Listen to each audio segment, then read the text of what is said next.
మంత్రి పొంగులేటి శ్రీనివాసరెడ్డి చేసిన సంచలన వ్యాఖ్యలు హాట్ టాపిక్ గా మారాయి. ఆయన ఎలాంటి వ్యాఖ్యలు చేశారో బ్రేకింగ్ న్యూస్ తో చూద్దాం. రాజకీయ బాంబు పేలబోతోందని తాను చేసిన కామెంట్స్ ను ఆయన గుర్తు చేస్తున్నారు. కానీ పేలబోయేది నాటు బాంబు కాదు, లక్ష్మీ బాంబు కాదు, అది ఆటం బాంబు అని చెప్పారు. తప్పు చేసిన వారిని చట్టం వదిలిపెట్టదన్నారు పొంగులేటి.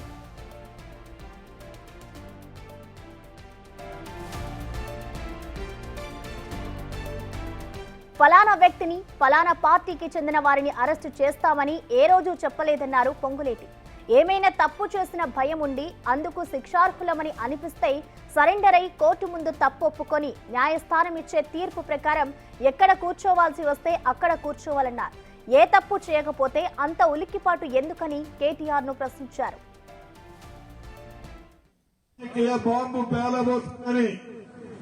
ఆ నాయకులు జోకులేశారు.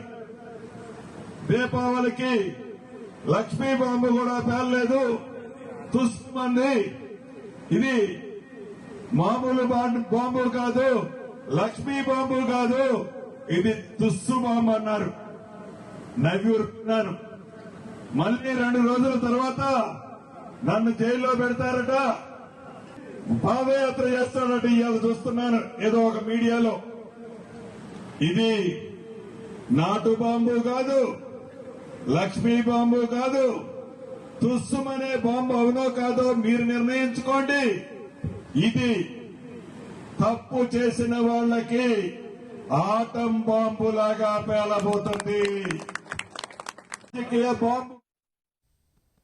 దీనిపై మరింత సమాచారాన్ని మా ఇన్పుట్ ఎడిటర్ పవన్ లైవ్ ద్వారా అందిస్తారు. పవన్, చెప్పండి. ఇటు మంత్రి పొంగులేటి అయితే రాజకీయ పరంగా కొన్ని వ్యాఖ్యలు చేశారు. ఇప్పుడు రాజకీయంలో అదే ఆయన చేసిన వ్యాఖ్యలు హాట్ టాపిక్ గా మారాయి. ఆయన చేసిన వ్యాఖ్యల్ని ఎలా చూడాలంటారు పవన్?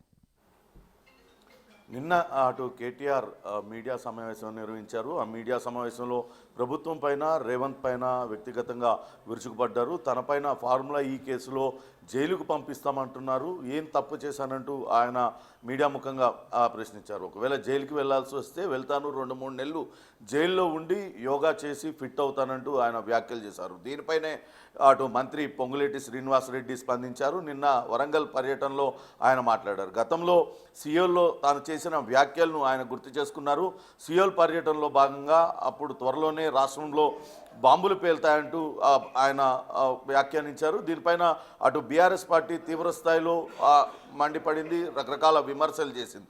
ఆయన బాంబులు పేలుతాయన్నారు, కానీ ఇక్కడ చూస్తే ఎటువంటి బాంబులు పేలలేదు. అటు కేవలం పాకాల రాజు నివాసంలో ఆయన ఒక డ్రగ్స్ సేవించిన వ్యక్తి దొరకడం ఇదేనా అంటూ ఎద్దేవా చేశారు. కానీ వాస్తవానికి పొంగులేటి శ్రీనివాసరెడ్డి చేసిన వ్యాఖ్యలు చాలా గూఢార్థం ఉన్నట్లుగా తెలుస్తుంది. ఎందుకంటే గత ప్రభుత్వం చేసిన తప్పులపైన ఇప్పటికే 2 కమిషన్లు ఏర్పాటైనాయి. విద్యుత్ కొనుగోలులో భారీ అవకతవకలు జరిగాయంటూ దానిపైన ఒక కమిషన్ వేశారు. అలానే కాళేశ్వరం పైన కూడా ఒక కమిషన్. ఈ 2 కమిషన్లు కూడా విచారణ జరుపుతూ వస్తున్నాయి. ఈ విచారణలో అందరూ ఎవరైతే విచారణకు వచ్చారో వాళ్ళందరూ కూడా కేసీఆర్ పేరే చెప్తున్నారు. కేసీఆర్ ఆదేశాల మేరకే తాము డిజైన్లు మార్చామంటూ కాళేశ్వరం కమిషన్లో చెప్పారు. ఈఎన్సీలు కావచ్చు, మరి కొంతమంది ఇంజనీరింగ్ నిపుణులందరూ కూడా కేవలం కాళేశ్వరంలో కేసీఆర్ ఆదేశాల మేరకే డిజైన్లు మార్చడం జరిగింది.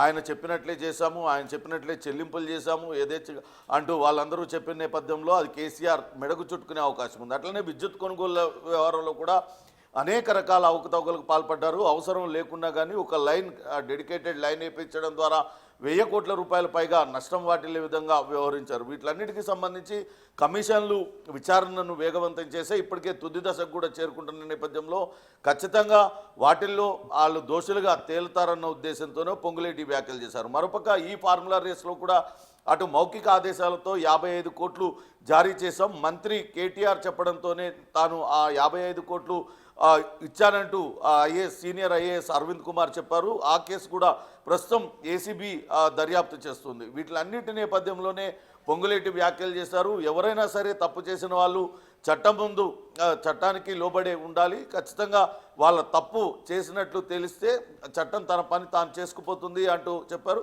ఒకవేళ నిజంగానే నిన్న కేటీఆర్ ఆయన చాలా స్పష్టంగా చెప్పిన నేపథ్యంలో అందుకే నువ్వే వెళ్ళి న్యాయస్థానం ముందు ఒప్పుకొని లొంగిపోతే ఎవరిని ఎక్కడ కూర్చోబెడతాలో న్యాయస్థానం కూర్చోబెడుతుందంటూ ఆయన వ్యాఖ్యానించారు. అంతేకాకుండా గతంలో తాను చేసిన ఆ బాంబు వ్యాఖ్యలను కూడా ఆయన మరోసారి గుర్తు చేసుకున్నారు. త్వరలోనే ఆటం బాంబులు పేలుతాయంటూ ఆయన చేశారు. ఎందుకంటే ఇప్పటికీ కమిషన్ల కాలగడువు ముగిసిపోతూ వస్తుంది. మరో 2 నెలలు ఇటీవలనే పొడిగించారు. మరికొంతమందిని విచారించాల్సిన క్రమంలో ఖచ్చితంగా ఆ విచారణ కనుక పూర్తయినట్లయితే అందులో అటు గత ప్రభుత్వానికి సంబంధించి అనేక అవకతవకలు వెలుగు చూసే అవకాశం ఉంటుంది. అవన్నీ కూడా బీఆర్ఎస్ నేతల మెడకు చుట్టుకునే అవకాశం ఉంటుంది. కాబట్టి ఆ దృష్టిలోనే పొంగులేటి శ్రీనివాసరెడ్డి ఈ వ్యాఖ్యలు చేశారనే భావించాల్సి ఉంటుంది. ప్రసూన.